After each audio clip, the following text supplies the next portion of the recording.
ओम राम सबको राम जी राम राम जी राम। भगवते नमः भगवते नमः भगवते नमः। आज देखो महाराज जी ने खूब भूमिका बनाई पहले कि कहीं एक दिन दो दिन के लिए भी जाते हैं तो व्यवस्था देखते हैं, कहाँ रुकेंगे, कहाँ भोजन करेंगे, किस साधन से जाएंगे। परंतु संसार से जाना है तो उसके लिए हमने क्या व्यवस्था की। तो हमारे साथ में क्या चलेगा? धन संपत्ति मकान दुकान नहीं चलेगी। हमारे साथ में चलेगा हमारा स्वभाव, आदत, हैबिट। हमने जैसा स्वभाव बना लिया, पशु पक्षी के योनियों में जाएंगे तो वही स्वभाव रहेगा। मनुष्य में स्वभाव हम सुधार सकते हैं। स्वभाव सुधारने का मौका मनुष्य में ही है। पशु पक्षी, कुत्ता बिल्ली गधा सूअर अपना स्वभाव नहीं सुधार सकते।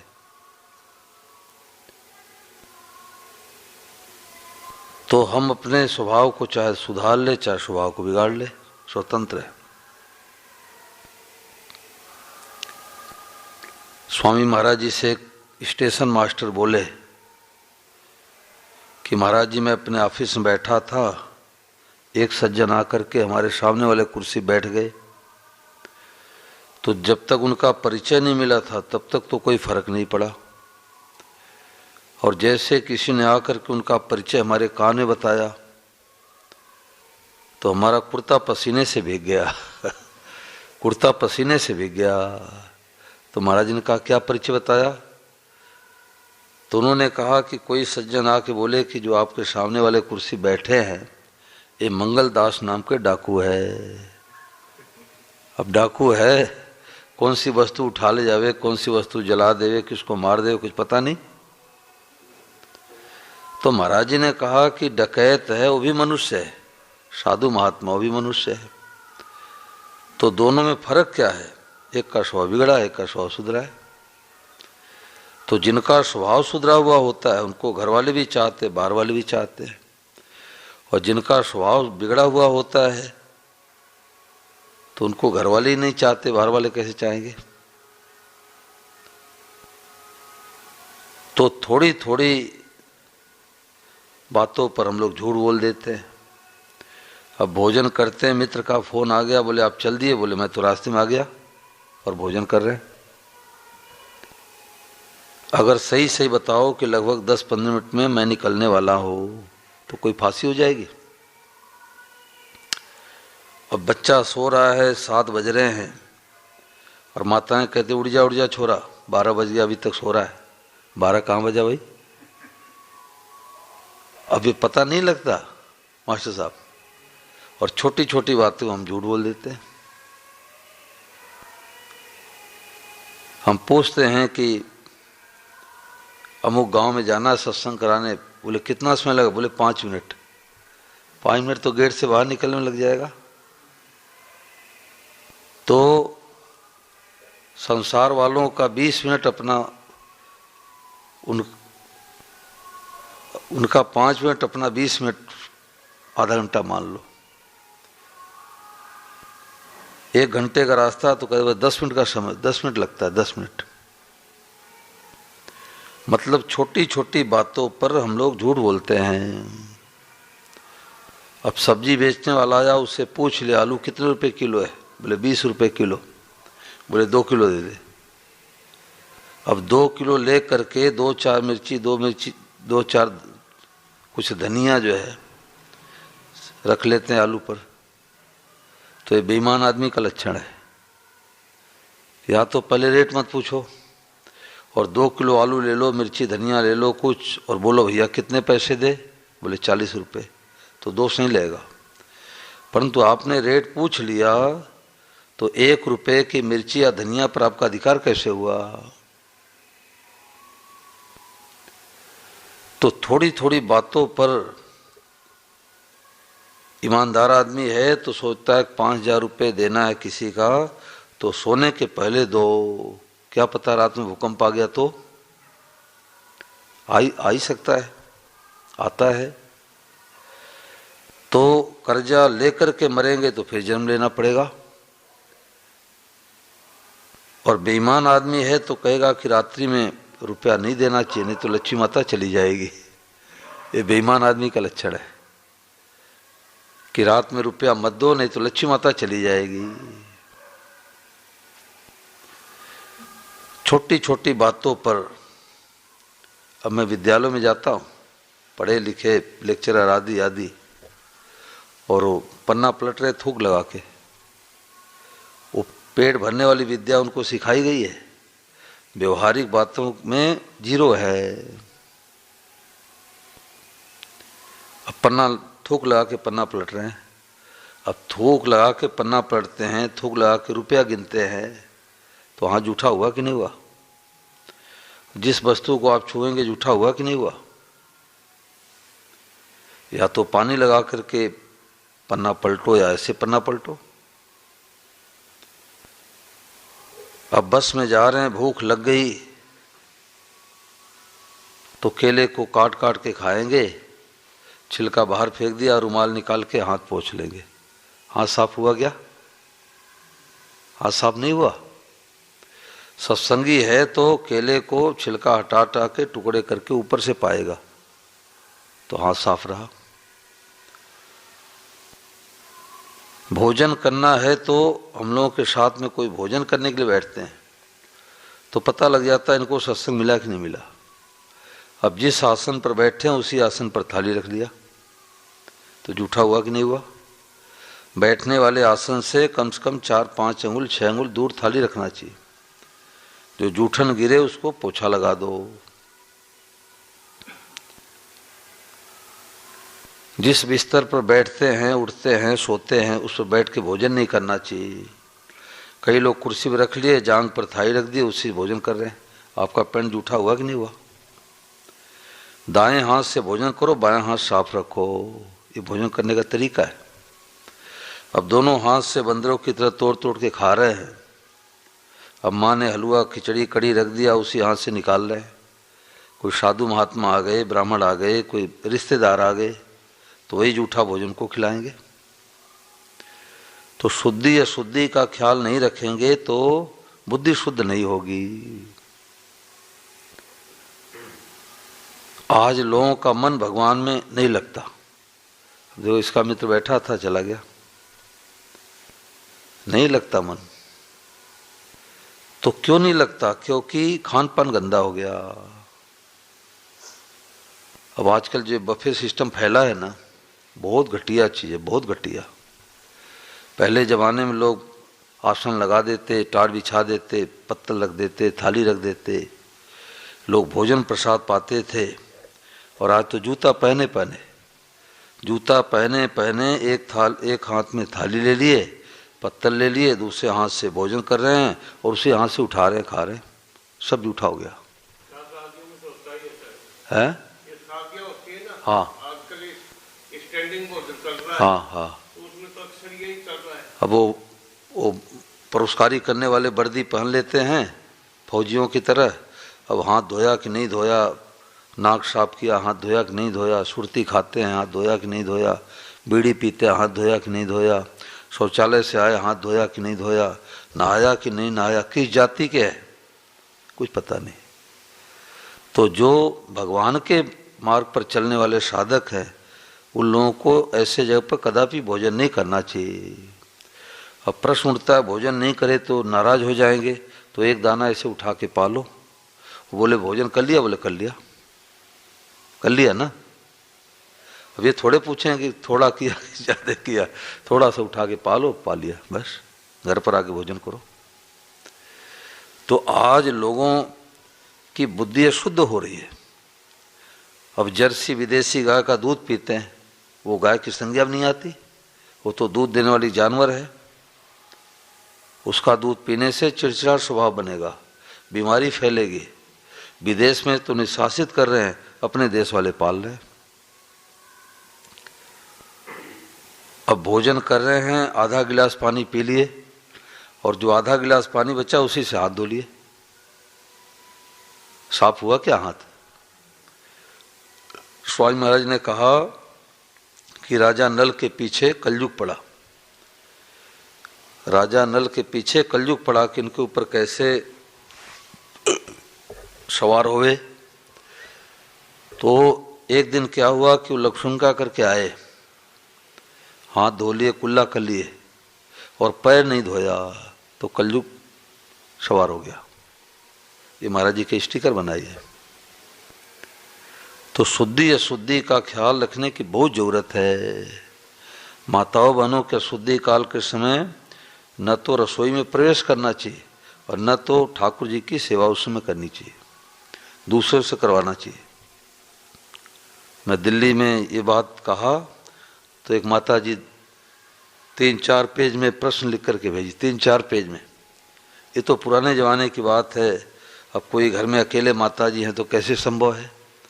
तुमने कहा भाई माता जी अकेले हैं और 15 दिन के लिए हॉस्पिटल चली गई, अब घर वाले भूखे रहें क्या? तो शुद्धि अशुद्धि का ख्याल नहीं रखेंगे तो बुद्धि शुद्ध नहीं होगी। खान पान का बड़ा असर पड़ता है। आप भोजन कर रहे हैं और कोई शराबी व्यक्ति की दृष्टि चली गई, अब भोजन अशुद्ध हो गया। इसलिए संत महात्मा होते हैं वो अलग भोजन करते हैं, किसी की दृष्टि नहीं पड़े। कुत्ते की दृष्टि पड़ जाए तो भोजन करने लायक नहीं रहता। भोजन का बड़ा असर पड़ता है। एक सज्जन किसी कारणवश जेल में चले गए, तो रात में जब भोजन करके सोने के लिए जावे तो कोई स्त्री के रोने की आवाज आवे, तो हाथ पैर धो के हनुमान चालीसा का पाठ करते, फिर सोने के लिए जाते, फिर रोने की आवाज आती। ऐसे करते करते पूरी रात बीत गई, नींद नहीं आई। तो पिताजी आए, सुबह में बेटा तुम्हारे को नींद ठीक ठाक तो आई? बोले पिताजी मैं रात भर सो नहीं पाया। क्यों नहीं सो पाया बेटा? बोले मैं रात में जब सोने के लिए जाता तो कोई स्त्री के रोने की आवाज़ आती। तो पिताजी ने कहा कि तो कोई उपन्यास आदि पढ़ लिया होगा। बेटे ने कहा पिताजी उपन्यास में तो कभी हमने हाथ ही नहीं लगाया। पिताजी समझ गए कि अन्न दोष हो सकता है। जेलर के पास गए, पता लगवाए कि ये भोजन किसने बनाया था। ये गीता प्रेस की पुस्तक में सत्य घटना में छपी है ये। तो पता लगाते लगाते इस बात का पता लगा कि उस कैदी ने भोजन बनाया था जिस कैदी ने किसी स्त्री के साथ व्यभिचार करके जेल खाने में आया था। तो व्यभिचारी के हाथ का भोजन करने से और सपना भी वही आ रहा है। भोजन का असर पड़ता है, स्थान का असर पड़ता है। अब देख लो, सिनेमा हॉल में जाओ तो मन में शांति आएगी और मंदिर में बैठते ही शांति। भोजन का असर पड़ता है, वस्त्र का असर पड़ता है। दूसरे का वस्त्र नहीं पहनना चाहिए, उसके परमाणु आपके अंदर आ जाएंगे। न तो अपना जूठन किसी को खिलाओ, न दूसरे का जूठन अपने खाओ। कोई साधु महात्मा गुरु क्यों न हो, क्योंकि आपके अंदर जो बीमारी है उसके अंदर चली जाएगी और उसके अंदर बीमारी आपके अंदर आ जाएगी। लोग सोचते हैं एक थाली में भोजन करने से प्रेम होता है। अरे प्रेम होता है स्वार्थ अभिमान का त्याग करने से। जूठन खाने से प्रेम नहीं होता, स्वार्थ अभिमान का त्याग करने से प्रेम होता है।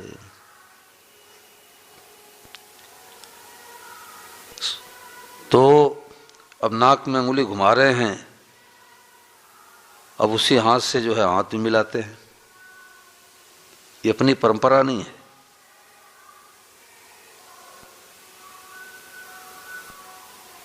तो स्वामी महाराज तो कहते हैं कि भाई अपने स्वभाव को सुधारो।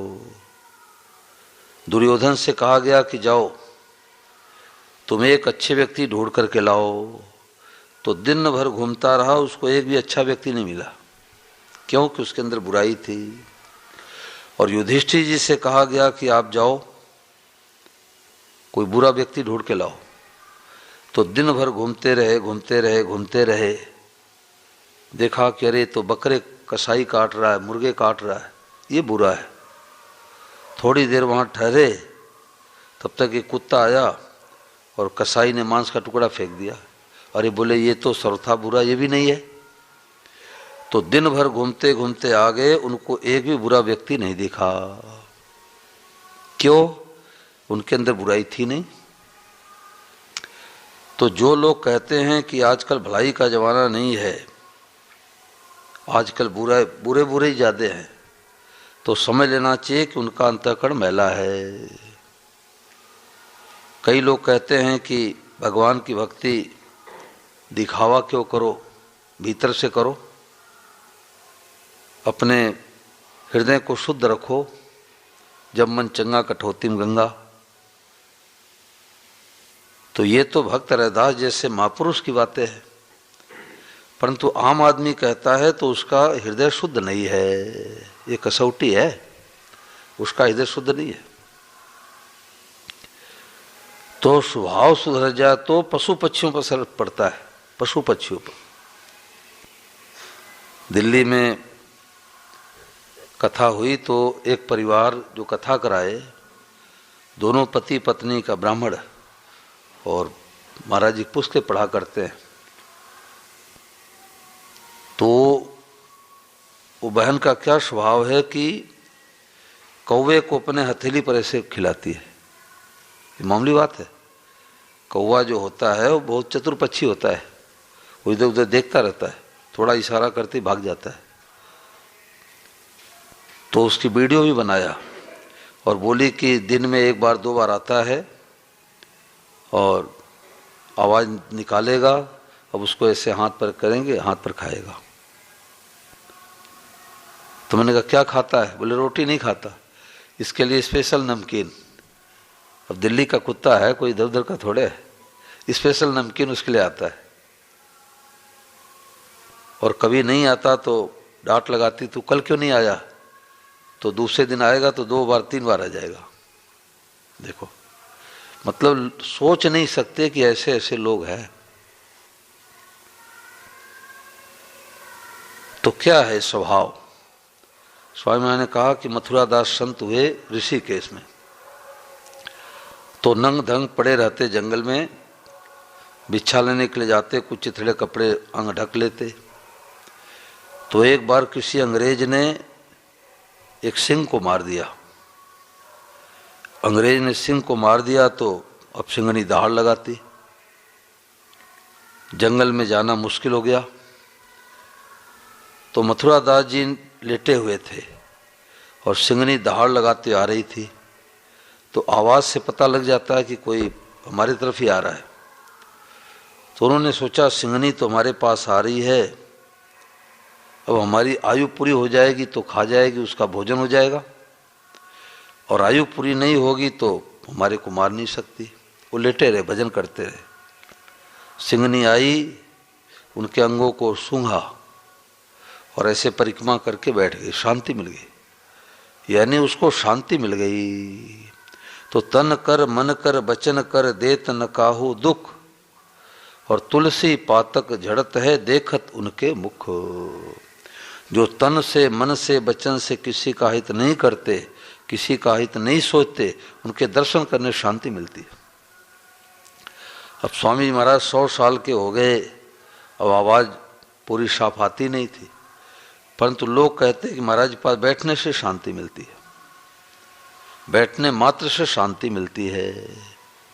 महाराज जी कहते कहीं झगड़ा हो रहा है और झगड़ालू व्यक्ति पहुंच जाए तो झगड़ा बढ़ जाएगा, कुछ नहीं बोले तो भी जाके खड़ा हो जाए तो झगड़ा बढ़ जाएगा। और झगड़ा हो रहा है, कोई साधक है, भगत है, साधु महात्मा है, वहां पहुंच जाए तो झगड़ा मिट जाएगा। तो अपने स्वभाव को सुधारना है। विवेकानंद जी गाजीपुर में जा रहे थे, उत्तर प्रदेश में गाजीपुर, तो नेवला और सर्प आपस में खेल रहे थे। तो उन्होंने सोचा भाई नेवला और सर्प का तो आपस में बैर होता है। तो उन्होंने सोचा कि जरूर यहाँ कोई साधु महात्मा रहते हैं। तो उन्होंने पूछा भाई यहाँ कोई अच्छे संत महात्मा रहते हैं? बोले रहते थे, उनका सही नहीं रहा। तो ये संतों का प्रभाव है।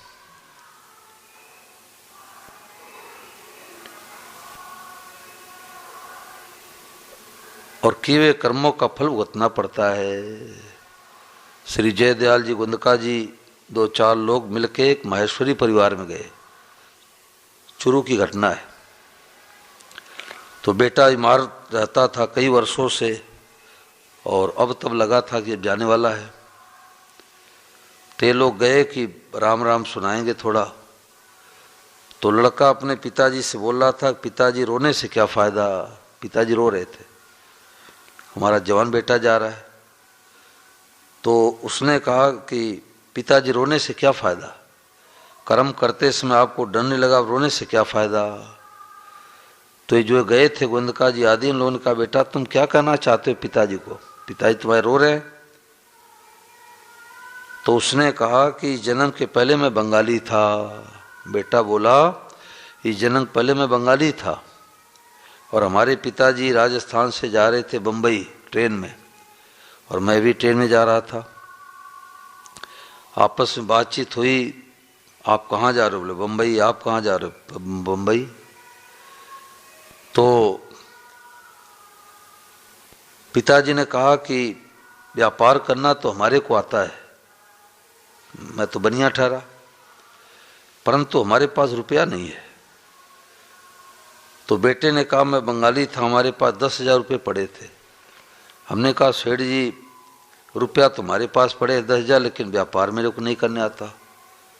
तो आपस में बातचीत हुई कि चलो दोनों मिलके व्यापार करते हैं और आधा आधा जो मुनाफा आएगा उसको ले लेंगे। तो जब स्टेशन से उतरे तो एक धर्मशाला में ठहरे। तो जब आधी रात हुई तुम्हारे पिताजी की नीयत खराब हो गई कि अगर इस व्यक्ति को मार देवे तो 10,000 रुपये मिल जाएगा, कर्जा काफ़ी है, उतर जाएगा। तो एक दाना भूनने वाली भड़भुंजारी महिला थी और हमारे पिताजी दोनों मिलकर के रात्रि हमारा गला काट दिए और 10,000 रुपये का बंटवारा कर लिए। अब 9,500 रुपये तो खर्चा हो गया, अब 500 रुपये और बाकी है। पिताजी मैं जा रहा हूँ, 500 रुपये हमारे क्रियाक्रम में लगा देना। तो पिताजी उसके बोले कि ये शनिपात की बीमारी में है, अकबकरा, इसकी बात तो ध्यान मत देना। तो बेटे ने कहा कि फलाने के कोठी को तोड़ करके सेल लगा करके चोर चोरी करके ले गए और सुबह में जाके देख लेना, वो बात सच्ची तुम्हारी बात सच्ची और वो बात झूठी तुम्हारी बात झूठी। तो सुबह देखा गया तो कोठी तोड़ करके चोर चोरी करके ले गए थे। तो लोगों ने कहा चलो ठीक है, आपके पिताजी ने तो ऐसा किया और आपकी पत्नी जो विधवा होने जा रही है इसका क्या कसूर है बेचारी का। तो उसने कहा ये वही राण भड़भुंजारी है जो पिताजी के सहयोग से गला को काटा था। तो भाई नहीं चले उसके घर रिश्वत, नहीं चले चालाकी, भैया उसके लेन देन की रीति बहुत है बाकी।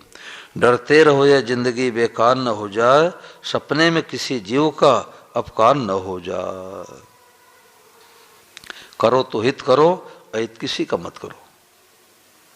ये जो भगवत भाव बताया जाता है ना, भगवते नमः, ये भाव बनाते ही दुर्गुण दुराचार मिट जाते हैं। ये हाथी का पांव है।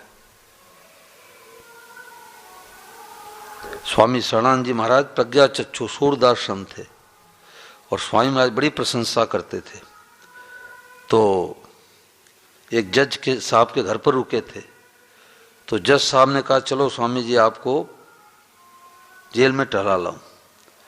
तो उन्होंने सोचा जेल में क्या जाऊंगा, हमारी आंखें तो है नहीं, मैं क्या देखूंगा, चलो कैदियों को 2 अच्छी बातें बता दूंगा। तो वहाँ पर जब गए तो कैदियों को सत्संग सुनाने लग गए। तो एक कैदी आकर के रोने लग गया, महाराज जी ये आपके जो भगत जी हैं हमारे को तो फांसी की सजा सुना दिए और मैंने उस व्यक्ति को नहीं मारा है। तो स्वामी शरणानंद जी महाराज पर असर पड़ा कि साधु महात्माओं से प्राय लोग झूठ नहीं बोलते। अब डॉक्टर से झूठ बोलेंगे तो इलाज कैसे होगा भाई। तो स्वामी शरणानंद महाराज ने जज साहब से पूछा भाई ये तो निर्दोष है, इसको तुमने फांसी कैसे दे दिया। तो जज साहब ने कहा कि महाराज जितने सबूत मिल रहे हैं तो यही मिल रहे हैं कि इस व्यक्ति ने इस व्यक्ति को मारा है। तो कैदी को एक तरफ ले आकर के स्वामी शरणानंद महाराज पीठ पर हाथ धर करके पूछा कि देखो भाई यहाँ कोई है नहीं, हम और आप हैं, तो इस व्यक्ति को तूने नहीं मारा है, परंतु फिर भी तुमने कितने व्यक्तियों को मारा है?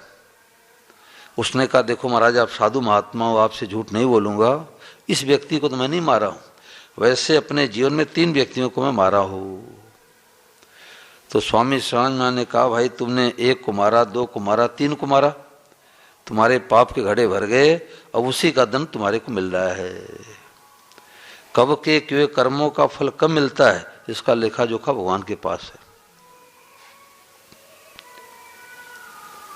धृतराष्ट्र ने किसी से पूछा कि महाराज हमने 100 जन्मों में इतना कोई पाप किया नहीं, हमारे 100 बेटे आंखों के सामने क्यों मार दिए गए? तो उन्होंने कहा कि 100 जन्म के पहले आप एक राजा थे और एक हंसनी ने 100 बच्चे दे रखी थी, बच्चे लेकर के आई कि हमें तो दूसरे देश में जाना है, अब हमारे बच्चों का सार संभाल आप करो और 6 महीने के बाद मैं वापस आऊंगी, तब तक हमारे बच्चे बड़े हो जाएंगे। अब रोजाना हंसनी के बच्चे को मार मार के रसोइयाँ खिलाता गया, मीठा लगता गया, आपको खाते गए, और जब 6 महीने 8 महीने के बाद आई, राजन हमारे बच्चे तो बड़े हो गए होंगे।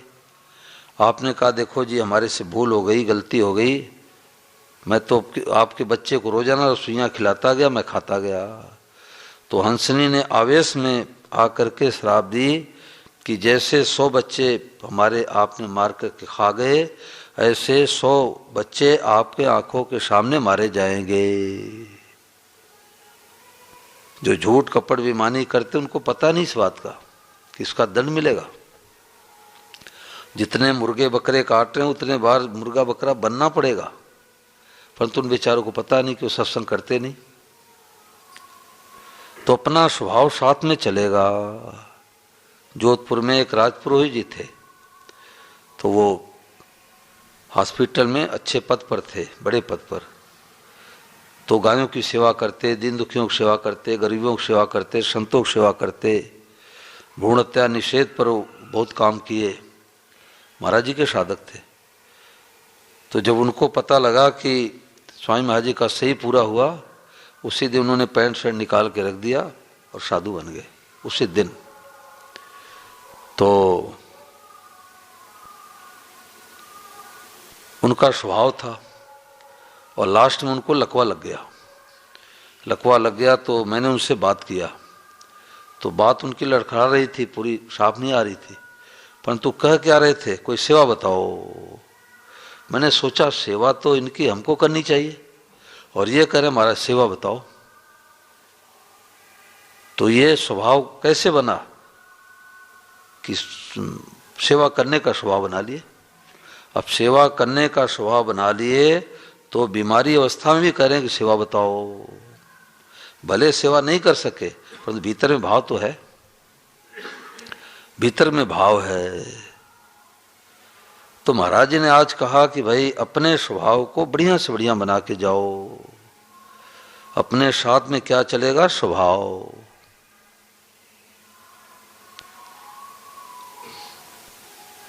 अब देखो रेलवे क्रॉसिंग आती है और गाड़ी चलाने वाले 2-2, 3-3 लाइन लगा लेते हैं, और फिर जाने में दिक्कत होती है।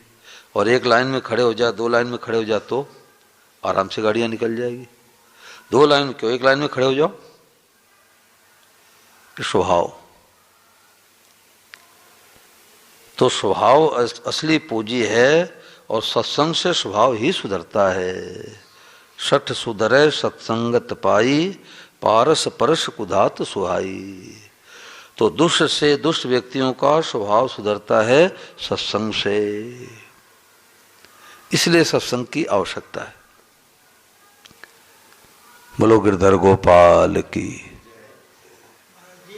हाँ है, स्थान का असर पड़ता है। हाँ, शांति। ठीक बात, असर पड़ता है। अब ये जो राम अवतार जी आते हैं ना, राम अवतार जी माला फेरते, सरल हृदय के हैं, मतलब उनके चेहरे पर इतनी प्रसन्नता है कि अरबपति खरबपति के चेहरे पर इतनी प्रसन्नता नहीं है। अब धन के बारे में पता नहीं है, कोई बहुत ज़्यादा धनवान नहीं दिखते, परंतु भीतर में भगवान पर विश्वास है, भीतर में भगवान पर विश्वास है, भगवान को याद करते, माला फेरते हैं, तो भीतर असर पड़ जाता है, दूसरों पर असर पड़ता है। मध्य प्रदेश में एक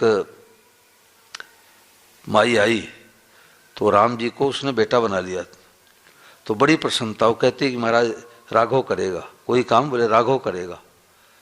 मैंने कहा बेटे का हुआ, बोले वो राघव करेगा, राघव जाने कब करेगा। उसके पति को मैं राम जी कन्हैया दोनों रखता था। तो स्वामी महाराज जी की पुस्तक आई सीमा भीतर सीम प्रकाश, तो महाराज ने कहा एक इष्ट बनाना चाहिए। हमें इसके पहले पता नहीं था, महाराज ने कहा एक इष्ट होने चाहिए, और जो राम है वही कृष्ण है, वही शिव है, वही गणेश है, वही दुर्गा है, तत्व से भगवान एक है। तो मैंने सोचा कि अब राम जी किसी को दे दूं, कन्हैया को रखूं। तो उसके पति रसोइया की सेवा करते थे, बंसी नहीं थे उस समय। तो मैंने कहा कि राम कुमार ये राम जी तुम्हारे को दे दूं, सेवा करोगे? बोले हाँ महाराज सेवा करूंगा। तो उसने कहा कि महाराज मैं तो वो गांव में जाता हूँ और जो माताएं चक्की पीसती है उसको मैं कूटता हूँ, वो छेनी हथौड़ी ले करके उसको कूटता हूँ। तो कोई आटा देते हैं, कोई चावल देते हैं, कोई गेहूं देते हैं, कोई बाजरी देते हैं, और उसी से हमारा जीवनोपार्जन होता है। खेती बाड़ी हमारी है नहीं, अब हमारे तो घर में गाय भी नहीं है, दूध कैसे पिलाऊंगा? तुमने कोई बात नहीं, जो खिलाओगे राम जी खाएंगे। तो दोनों पति पत्नी का इतना ऊंचा भाव है कि उधर कथा होती है तो राम जी को लेके आते हैं गोद में, ऐसे ही राम जी हैं, और उसका नाम राघव रखे। तो एक पैसे वाले वहाँ बैठे थे, तो हमने कहा कि देखो पवन जी रुपया आपके पास है, रुपया आपके पास है, शांति इसके पास है। बोले बिल्कुल ठीक बात है महाराज, रुपया तो हमारे पास है, शांति इसके पास है। तो जो साधक होते हैं, भगवान तरफ चलते हैं, उनके यहाँ शांति आ ही जाती है। तो स्थान का बड़ा असर पड़ता है, कपड़े का असर पड़ता है। एक बार एक धर्मशाला में कोई सज्जन रुके, तो मैनेजर से बोले कि हमें कोई साफ सुथरा कपड़ा दो ओढ़ने के लिए। तो किसी की माताजी, सेठ जी की माताजी मर गई थी, तो कफन के कपड़े ज़्यादा आ गए थे, तो धर्मशाला में दे दिया, और वही कपड़ा सफ़ेद दे दिया ओढ़ने के लिए। तो रात भर जो है मुर्दा सपना आया। तो उन्होंने कहा कि यार मैं रात भर सो नहीं पाया, मुर्दा सपना आया। तो उनको संदेह हो गया। तो नौकर से पूछा कि बाबूजी को चद्दर कौन सा दिए थे? बोले वही सेठ जी जो मर गए थे उनके माँ का कफन कपड़ा आया था, वही दिया था। एक सज्जन कमरे में लेटे तो गुड़ा भाग जोड़ घटाना। तो बोले यार नींद नहीं आई, जोड़ घटाना के ही सपना आया। बोले मुनीम लोग आकर के इसी में जोड़ घटाना करते रहते। स्थान का असर पड़ता है, कपड़े का असर पड़ता है, दृष्टि का असर पड़ता है।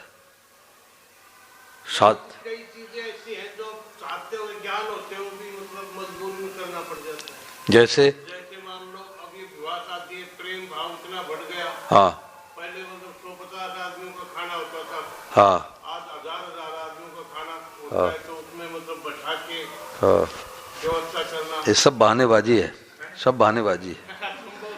गांव में 1,000 आदमी खाते थे, 1,000 आदमी खाते थे, और बैठा के लोग परोसकारी करते थे, बैठा के परोसकारी करते थे। हमारे जो पिताजी थे शरीर के, तो वो भोजन करते समय मैंने देखा वो कपड़े निकाल देते, ऊपर कपड़ा नहीं पहनते थे। इतनी लोगों में शुद्धता पवित्रता थी, और घड़ी रखते नहीं थे, पढ़े लिखे नहीं थे, अपना नाम लिख पाते थे बस। खेती बाड़ी करते तो वो कहते यहाँ सुखवा आ गया, यहाँ आ गया 3 बज गया, अभी 2 बज रहा है। सोचो पुराने लोग देखो, वो जो तारा होता है ना, तारा को देख के बताते कि अभी 3 बजा है, यहाँ पर आया अभी 2 बजा है। तो ऐसा नहीं है। अभी हमारे माता जी का सही पूरा हुआ था जब जड़वा में था, तो मैंने कहा भाई अब कथा सत्संग तो जीवन में सुनाना है और माता जी के संस्कार में पहुंच जाए।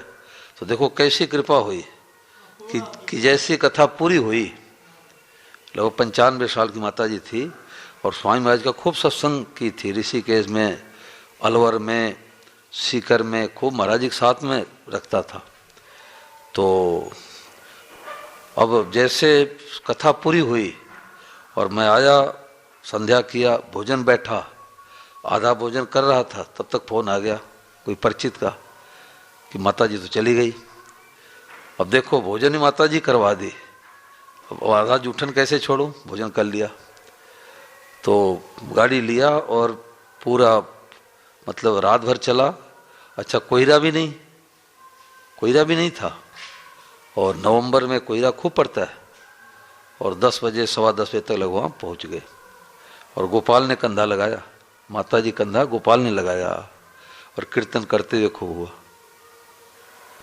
तो मैंने कहा कि भाई ये बफे सिस्टम नहीं करना है, बफे सिस्टम बिल्कुल नहीं करना है। तो टाट पट्टी बिछा के और पत्तल पर सब भोजन किए। तो ये सब बहानेबाजी है, ये पता नहीं किस जाति के बना रहे हैं भोजन, बुद्धि शुद्ध कैसे होगी। हम पुराने परंपराओं को तोड़ते जा रहे हैं, पुराने परंपराओं को तोड़ते जा रहे हैं।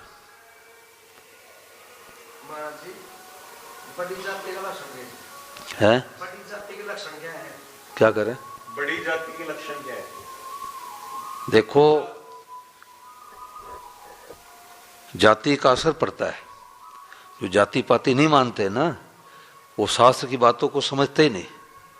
ब्राह्मण है कितना भी गया गुजरा हो, ब्राह्मण हो कितना भी गया गुजरा हो, उसके अंदर शुद्धता पवित्रता कूट कूट के भरी रहती है, जन्मजात संस्कार होता है।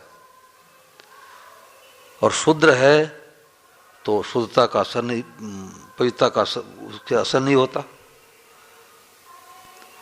तो जाति पाति को छोड़ना नहीं है, ये नहीं कि सब धान बाईस फसेरी है?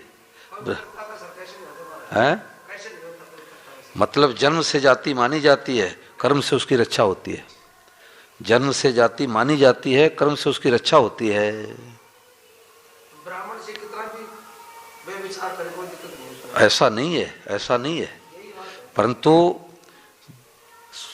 भाई जी इमाम साहब को दादी से पूछा गया कि इस जन्म में कोई शूद्र के घर में जन्मा है, इस जन्म में कोई शूद्र के घर में जन्मा है, परंतु त्याग तपस्या करके ब्राह्मण हो सकता है क्या? तो उन्होंने क्या उत्तर दिया? वो महापुरुष थे, गृहस्थ में महापुरुष। उन्होंने कहा कि ब्राह्मण तो नहीं बन सकता शूद्र, लेकिन ब्राह्मणों का पूजनीय हो सकता है। अब बोलो, ब्राह्मणों का पूजनीय हो सकता है। भक्त रविदास का भजन हम लोग गाते ही नहीं गाते, प्रणाम करते ही नहीं करते। तो जाति जन्म से मानी जाती है। तो शुद्धता पवित्रता का ख्याल नहीं रखेंगे तो बुद्धि शुद्ध होगी नहीं। अब नई उम्र के बच्चे होते, सोचते पैसे फेंको बस, कुछ करना पड़े नहीं।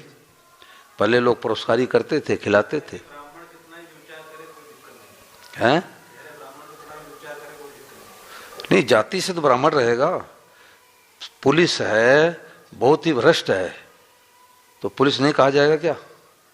कहा तो जाएगा पुलिस ही, भले भ्रष्ट हो और ईमानदार हो तो भी पुलिस कहा जाएगा। लेकिन पूजनीय नहीं है वो, है पूज्य नहीं है। पूज्य कैसे होगा?